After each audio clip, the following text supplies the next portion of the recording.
નમસ્તે વિદ્યાર્થી મિત્રો, લેક્ચર નંબર 10 ચેપ્ટર સંભાવનામાં આપ સૌનું હાર્દિક સ્વાગત છે.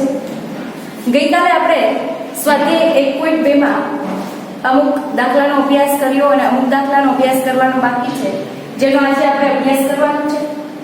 સૌપ્રથમ તો આપણે આજે જે દાખલાનો અભ્યાસ કરવાનો છે તે માહિતી લીપ વર્ષ આધારિત છે.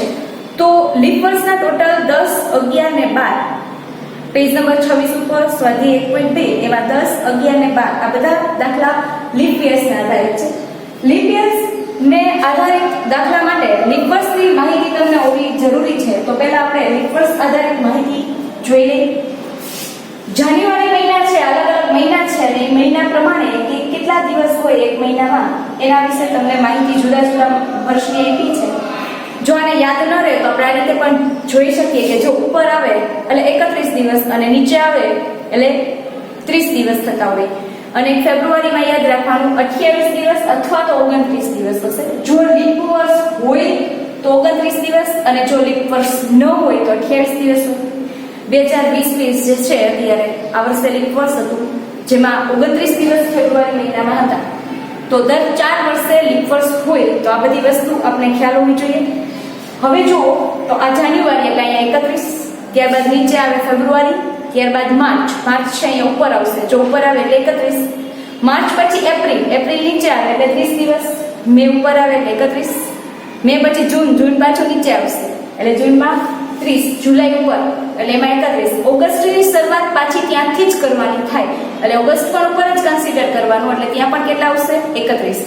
તો અહીંયા 31, ત્યારબાદ સપ્ટેમ્બર તો કે 30, ઓક્ટોબર પાછું ઉપર આવશે એટલે એમાં 31, ઓક્ટોબર પછી નવેમ્બર નીચે આવે તો એમાં 30 દિવસ અને ડિસેમ્બર અહીંયા ઉપર આવશે તો એમાં 31 દિવસ હોય. તો આ રીતે તમારે યાદ રાખવું પણ જરૂરી છે. તો જો આ દિવસ તમને યાદ હોય તો દાખલાની ગણતરી આપણે આગળ કરી શકીએ. પહેલું સ્ટેપ જ આ છે કે તમને આ બધી વિશે માહિતી હોવી જોઈએ.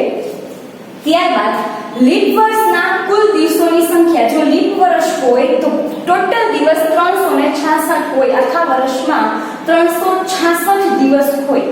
અને જો લીપ વર્ષ ન હોય, તમને ઉલ્લેખ કરેલો જ હશે કે લીપ વર્ષ છે કે લીપ વર્ષ નથી.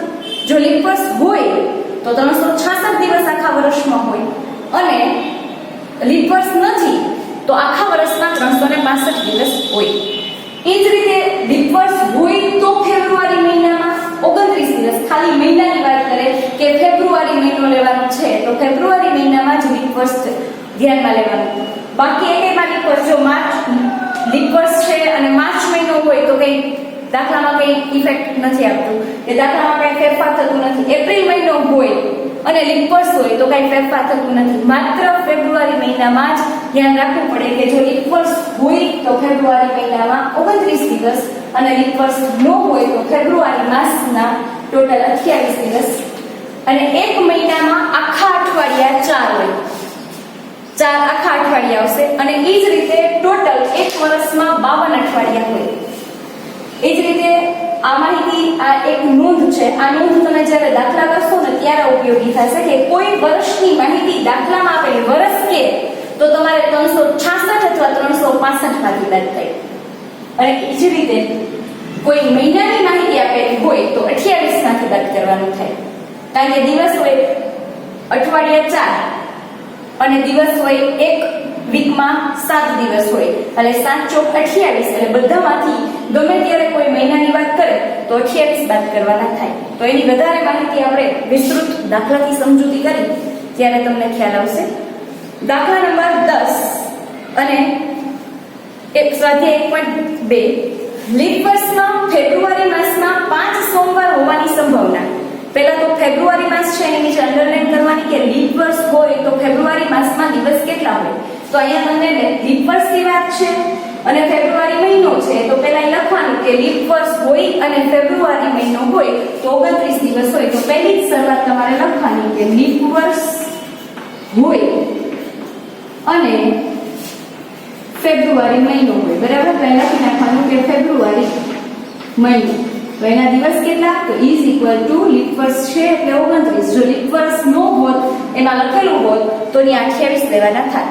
હવે શું કરવાનું, ગમે ત્યારે કોઈ મહિનાની વાત કરવામાં આવે ત્યારે હંમેશા કે એક મહિનામાં 28 28 દિવસ, આખા અઠવાડિયા હોય 4 ગુણ્યા 1 અઠવાડિયાના 7 દિવસ એટલે 7 ચોક 28 અને 4 અઠવાડિયા આખા હોય એટલે તમારે ગમે ત્યારે કોઈ મહિનાની વાત કરે ત્યારે 28 જ બાદ કરવાના થાય. ફેબ્રુઆરી હોય તો 28 બાદ કરવાના, જાન્યુઆરી હોય તો 28, માર્ચ, એપ્રિલ, મે કોઈ પણ મહિનો હોય આપણે 28 બાદ કરવાના થાય. તો અહીંયા લખવાનું કે 4 ગુણ્યા 7 એટલે કેટલા થશે? 7 ચોક 28, 4 7 દિવસ અને 4 અઠવાડિયા, આને કહેવાય અઠવાડિયા અને એને ગુણ્યા દિવસ કરવો એટલે 7 ચોક 28 આવે.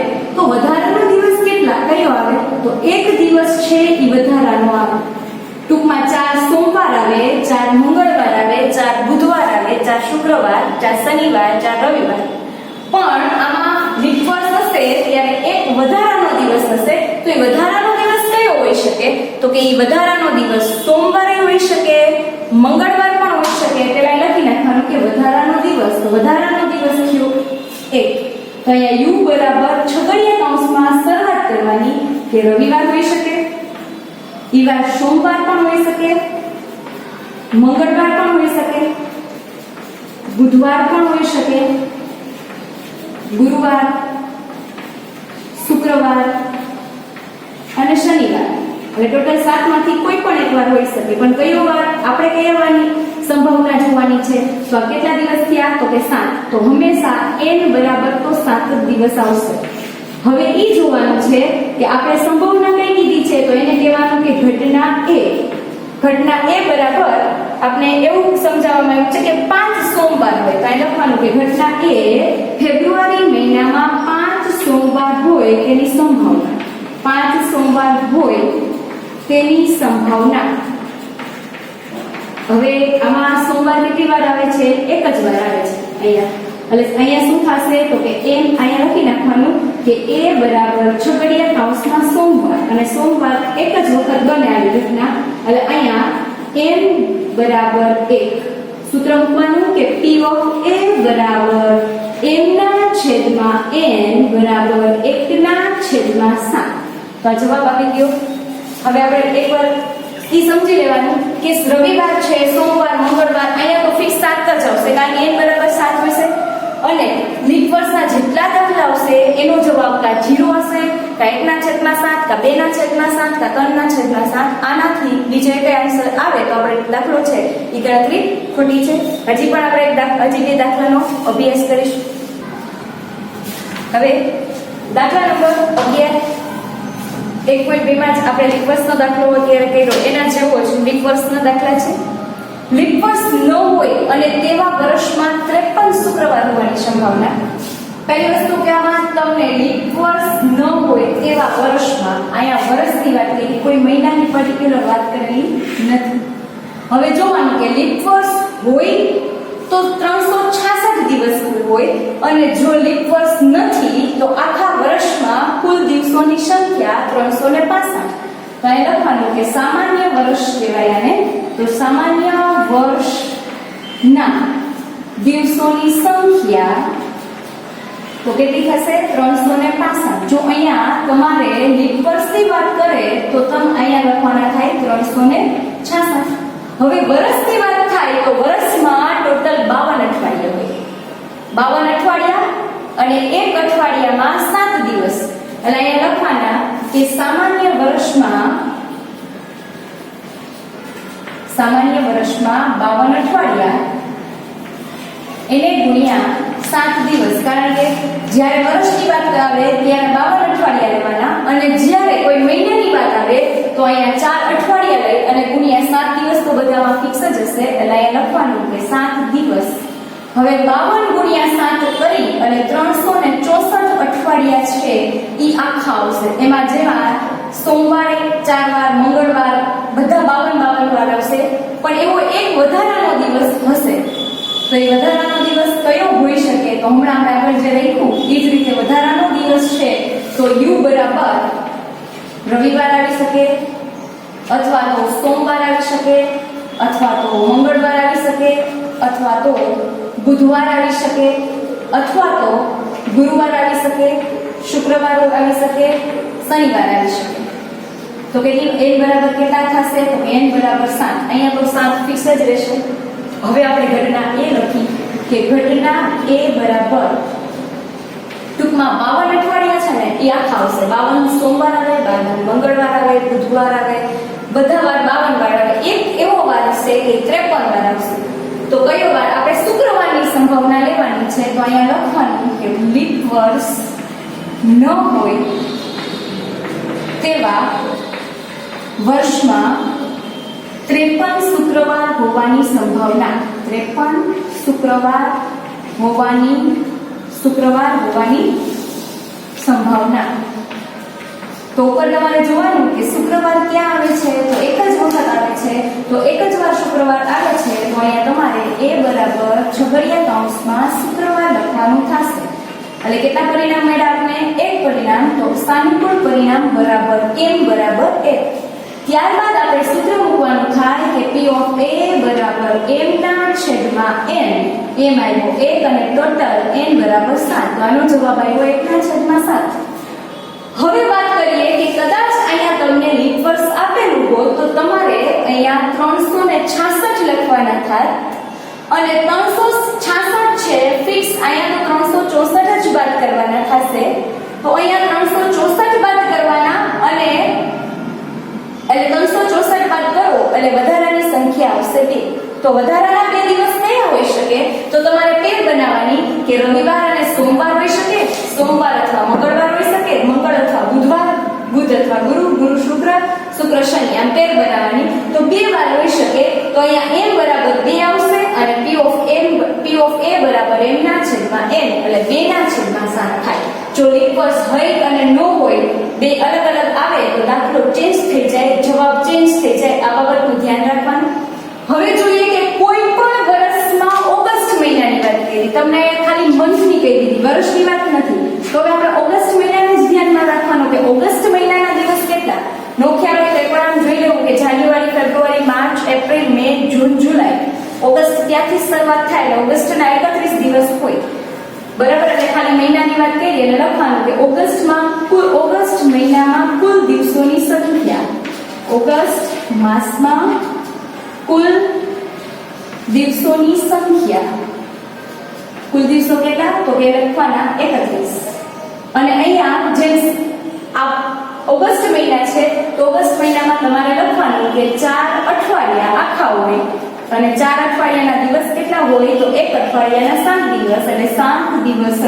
એટલે અહીંયા તમારે 28 બાદ કરવાના થાય. 31 માંથી 28 બાદ કરો એટલે 29, 30 અને 31 એટલે વધારાના દિવસ કેટલા આવ્યા? તો કે વધારાના દિવસ 3 આવ્યા. હવે આ વધારાના દિવસ કયા હોઈ શકે? તો કે વધારાના દિવસ 3 દિવસમાં કયા કયા? તો 3 પેર બનાવવાની થશે. જેમ આપણે અહીંયા યુ માં સિંગલ લખતા હતા એમ અહીંયા રવિવાર, સોમવાર, મંગળવાર.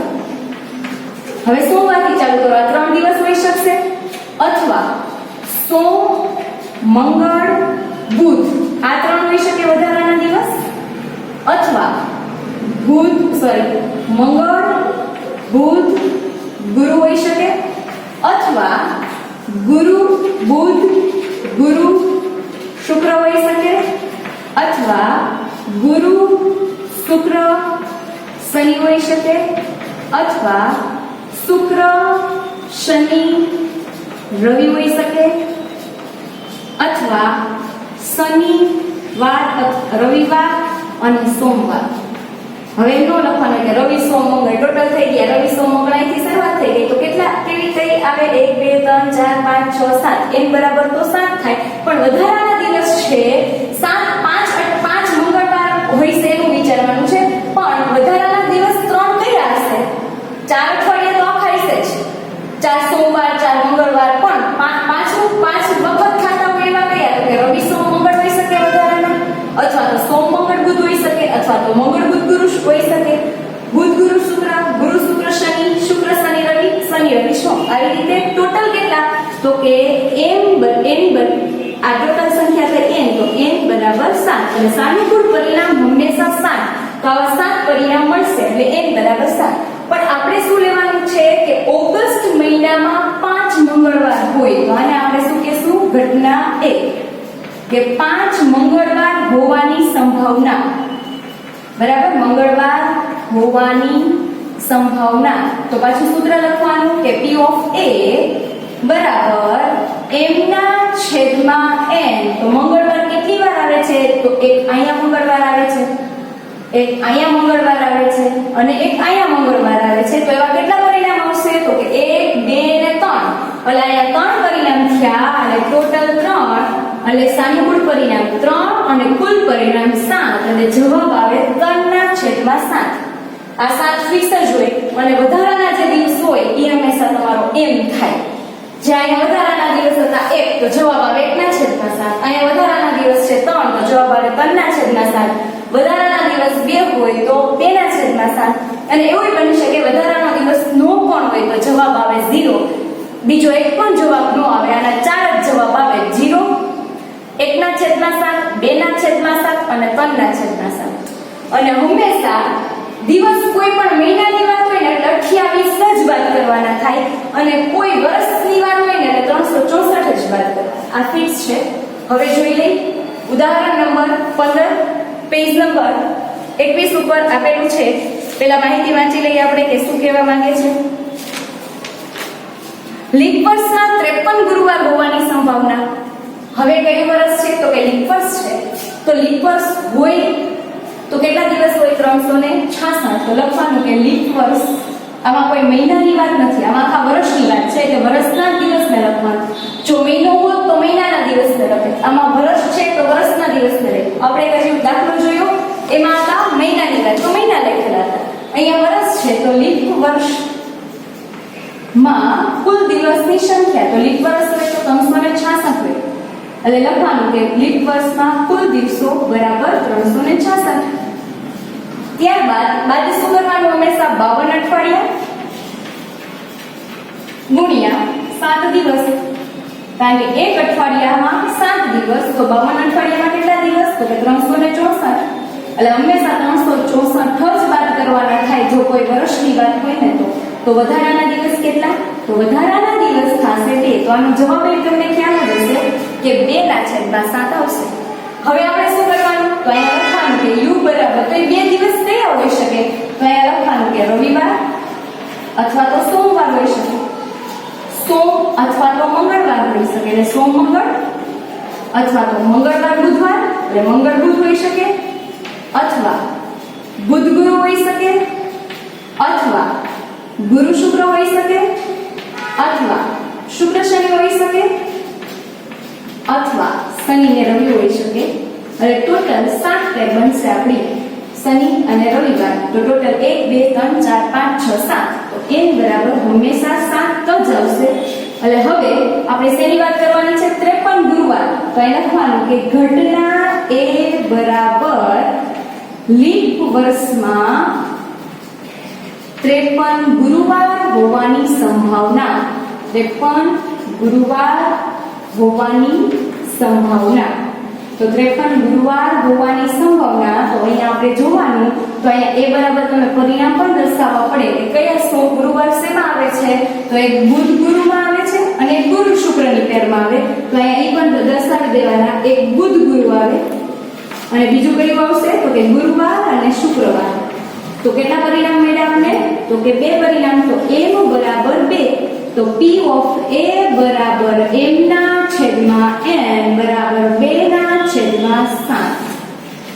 હવે આમાં તમને લીપ વર્ષ નો હોત તો દાખલો આપણે આ થઈ જાય કે લીપ વર્ષ નો હોત તો 365 અને લીપ વર્ષ હોય તો 366. આ બે વસ્તુ સેમ જ છે.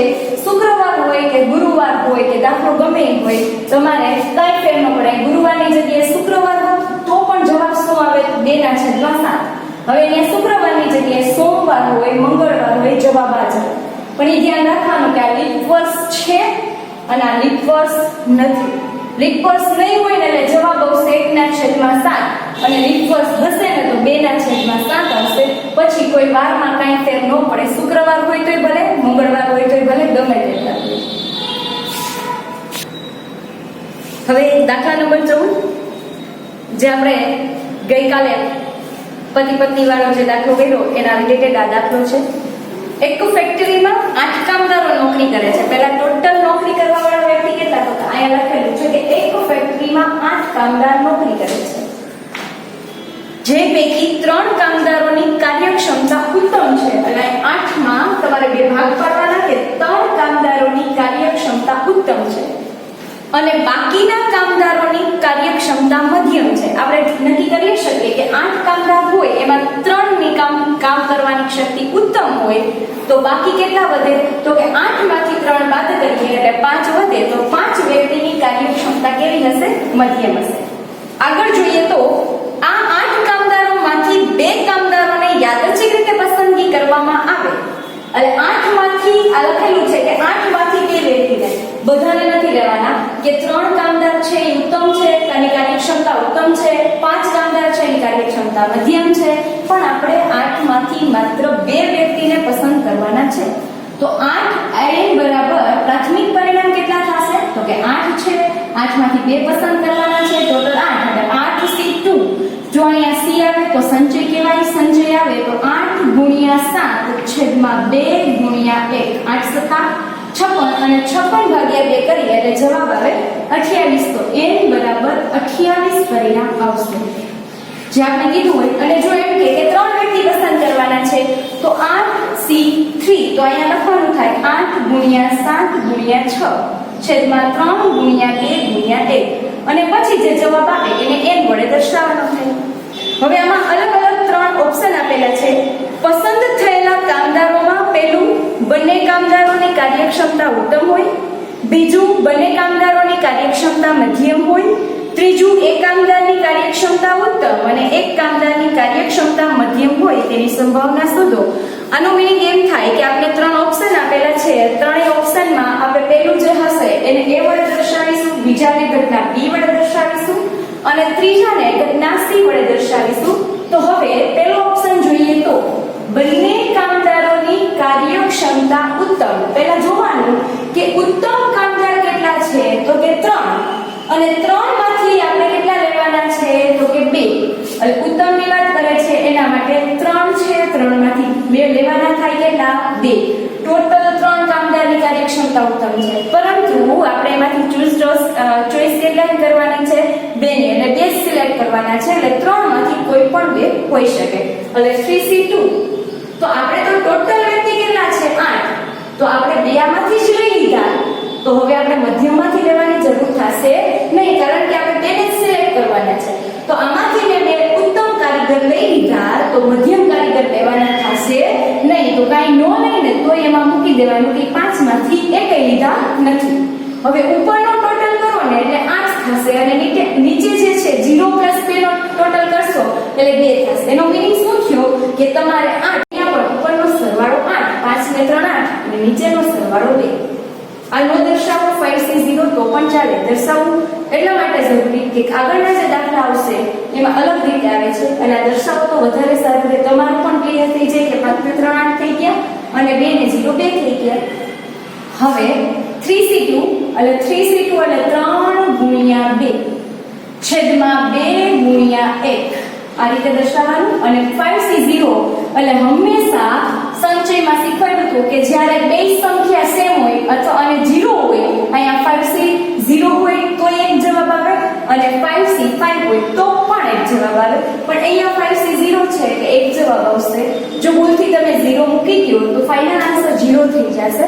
એટલે ખાસ ધ્યાન રાખવાનું કે કોઈ પણ વસ્તુ હોય અને અહીંયા 0 હોય, 5c0 હોય અથવા તો 6c0 7c0, જવાબ હંમેશા 1 આવશે.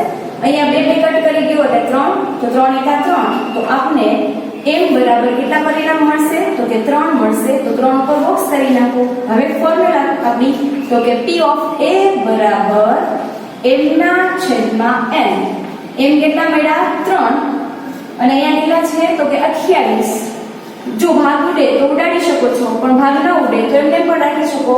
અને 3 છે એ અવિભાજ્ય સંખ્યા છે જેના ભાગ ન ઉડે, એટલે હવે 3 ના નથી ઉડતા તો પછી હવે ત્યાંથી સ્ટોપ થઈ જાય. તો હવે આપણે આગળ બીજી ઘટના છે. તો ઘટનામાં એવું કહે છે કે બંને કામદારોની કાર્યક્ષમતા મધ્યમ હોય. તો પહેલા એ જોવાનું કે કામ મધ્યમ છે એવા કારીગર કેટલા? તો કે 5 કામદાર છે અને 5 માંથી આપણે સિલેક્ટ કેટલા કરવાના છે? તો કે 2 કરવાના છે. એટલે અહીંયા એવું લખવાનું થશે કે m બરાબર 5c2. તો હવે આપણે ઉત્તમ એકે લેવાના થતા નથી એટલે 3c0. હવે અહીંયા તમે ટોટલ જોઈ લો તો 3 5 + 3 = 8 and 1 2 + 0 = 2 એટલે 8c2 થઈ ગયા. હવે આપણે આગળ જોવાના એટલે આનો મીનિંગ એમ થાય કે મધ્યમ 2 લીધા અને ઉત્તમ એક પણ લીધા નહીં અને એટલે ગુણાકારનો સંબંધ થઈ ગયો. હવે 5c2 એટલે 5 × 4 એટલે મલ્ટીપ્લાય કરવાના એટલે 5 × 4 છેદમાં 2 × 1 અને કોઈ પણનો 0 હોય એટલે જવાબ આવે 1. 5 × 20 20 ભાગ્યા 2 કરવું એટલે જવાબ આવશે 10. 10 એકા 10 તો અહીંયા લખી નાખવાના 10. હવે આપણે પાછી ફોર્મ્યુલા લખવાની કે p of b બરાબર m ના છેદમાં n બરાબર 10 ના છેદમાં 28. 5 આડે ભાગ ઉડે 5 દુ 10 2 આડે ભાગ ઉડે એટલે 2 પંચા 10 અને 14 દુ 28. હવે 5 6 ના ભાગ ન ઉડે એટલે જવાબ આવશે 5 ના છેદમાં 14. હવે આપણો ત્રીજો ઓપ્શન છે એક કામદારની કાર્યક્ષમતા ઉત્તમ અને એક કામદારની કાર્યક્ષમતા મધ્યમ હોય. તો હવે આને સી કહેવાનું. તો હવે m બરાબર એક કામદારની કાર્યક્ષમતા ઉત્તમ. ઉત્તમ એટલે આપણે જોવાનું કે ઉત્તમ કામદાર કેટલા છે તો 3. એમાંથી પસંદ કેટલા કરવાના છે તો 1. એટલે અહીંયા લખવાનું થાય 3c1 અને જ્યારે આપણે વાક્યમાં તે ગુણાકારનો સંબંધ થાય એટલે ગુણાકાર મૂકવાનો થશે. હવે એક કામદારની કાર્યક્ષમતા મધ્યમ. તો અહીંયા જોવાનું કે મધ્યમ કામદાર કેટલા છે તો કે 5. એમાંથી પસંદ કેટલા કરવાના છે તો કે 1. તો લખવાનું થાય 5c1. 3c1 એટલે 3 નો એક સ્ટેપ રિવર્સ, 5c1 એટલે 5 નો એક સ્ટેપ રિવર્સ એટલે 5 એટલે 3 પંચા 15. તો અહીંયા મૂકવાના થાય 15. તો હવે ઘટના ત્રીજી એટલે કે p of c બરાબર m ના છેદમાં n બરાબર 15 ના છેદમાં 28. જો ભાગ ઉડે તો ઉડાડી દેવાના. 7 × 28 થાય. 15 નો જો ભાગ ઉડે તો ઉડાડવાનો. જો ન ઉડે પોઈન્ટમાં તો તમારે જવાબ લખવાનો થશે જ નહીં. એટલે આનો ભાગ નથી ઉડતો તો આપણે એમને રાખી દેવાનો, પોઈન્ટમાં નહીં લખવાનો. બરાબર. તો આ જવાબ આવી ગયો કે 15 ના છેદમાં 28. હવે તમારે હોમવર્કમાં છે ઉદાહરણ નંબર 16 કરવાનું થાય. એટલે ઉદાહરણ 16 જે તમને ટેક્સ્ટબુકમાં પેજ નંબર 22 નંબર પર આપેલા છે. તો અહીંયા પેજ 22 અને ત્યારબાદ વિભાગ સી માં એક દાખલો આપેલો છે જેના રિલેટેડ છે. તો વિભાગ સી નો 20મો દાખલો. આ બે વસ્તુ તમારે આના પછી કરવાની છે. હવે જો ઉદાહરણ 16 છે તમારે જાતે કરવાનું છે એટલે એક વખત એમાં નજર ફેરવી લઈએ કે 7 કર્મચારી છે. તો પહેલા આવી જ રીતે તમારે 7 કર્મચારી લખી નાખવાના. તેમાંથી 2 ઓફિસર છે, 3 ક્લાર્ક છે અને 2 પટ્ટાવાળા છે. આમાં કેમ 2 ભાગ પડ્યા તો એમાં તમારે 3 ભાગ પાડવાના. એમાં લખવાનું કે 2 ઓફિસર, 3 ક્લાર્ક અને 2 પટ્ટાવાળા એટલે 3 ભાગ પાડીને લખી રાખશું. બરાબર. હવે આ જ રીતે 2 કર્મચારી પસંદ કરવાના છે કેટલા 7. માંથી તમારે કેટલા પસંદ કરવાના થશે એમાં 2. તો 7c2 કરી અને દાખલાની ગણતરી કરવાની થશે. અને બંને પટ્ટાવાળા હોય, બંને પટ્ટાવાળા તો તમે જેમ આ રીતે સમજાવ્યું જે વસ્તુ લેવાની હોય એને લેવાની, ત્યાં તમારે ગણતરી કરવાની. અને જે વસ્તુ તમે નથી લેતા પટ્ટાવાળાને લ્યો છો તો ઓફિસરને અને ક્લાર્કને નથી લેતા તો ન લેતા હોય તો આ રીતે 0 મૂકી અને ગણતરી કરવાની થશે. બાકી તમને આમાં જે સમજાવ્યું છે એ પરફેક્ટ સમજાવેલું છે. બરાબર. તો આ રીતે તમારે દાખલાની ગણતરી કરવાની. અને વિભાગ સી માં પણ એ જ રીતે દાખલા નંબર 20 છે જે લેવાનું હોય એમાં લેવાનું અને જે વ્યક્તિને નથી લેવાના તો ત્યાં તમારે આ રીતે 0 મૂકી અને ગણતરી કરવાની થશે. તો આજે આપણે લેક્ચર નંબર 10 છે એ અહીંયા પૂરો કરીએ છીએ.